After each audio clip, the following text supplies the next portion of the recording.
Hey, good morning. My name is Lorenzo, and if it's your birthday, happy birthday to you. If it's your anniversary, happy anniversary to you as well. I hope you're having a wonderful day so far. Today, I'm going to talk about life insurance and the underwriting part of it. I'm finding out that a lot of people are not passing, or there's a misunderstanding of how to get a policy. Okay, it all begins initially with the quote. Okay, and in order to give a quote, it requires obviously your name, address, phone number, contact information, basically. Okay, plus it requires your date of birth, your sex, and then whether you smoke or drink, or whether you smoke. Okay, smoker or non-smoker. That all is established in the beginning. Okay, as it move forward to the application process, it's going to require that information, but also it's going to ask you about your health condition, your history in regard to your health. Now, ask you whether you're diabetic, any history of it in your family, if you have any heart conditions, any ailments, broken bones, and things like that. Now, those things can increase or decrease. Well, most cases, if you have it, it's going to increase the cost of your policy, your premium. Okay. Now, if you do not disclose that information in the application process, it can make you or break you. Okay. Now, what happened after the process, all that information has been gathered, and you sign off for it, you've agreed and promised that information that you put on the application is accurate. All right. When it goes to the insurance company, they can also request a paramed. A paramed is where they get a a full medical view of your condition. Now they do that by drawing blood, coming out to you and drawing blood, your height, your weight, um, and yes, and medication, anything you have. They validate what was on the application, and you have to agree to that. Now, some applications that they do with some insurance companies don't require it. It just they do it based on the information you provide. And what happens is they take your social security number and they pull your medical history. So which is from an MIB report. Now, the insurance carriers or the application that you do, if it requires a paramed, they're going to do the MIB report, and they're going to take the information that's provided, and they're going to review it. They're going to make a determination whether you're insurable or not, and what they find is considered a high risk or low risk.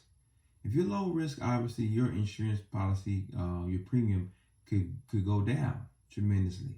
Okay, and if they find anything, it can also increase the price of your premium, the cost of it. Okay, so those are the 50-50 chance that you have when you go into it. But also, if you do not share entirely all the information that is asked of you, and you do not disclose it, they can also cancel your opportunity to get a policy.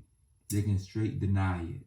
Okay, some carriers take on diabetes, for example, patients, I don't say patients, but clients that are diabetic. Some of them don't.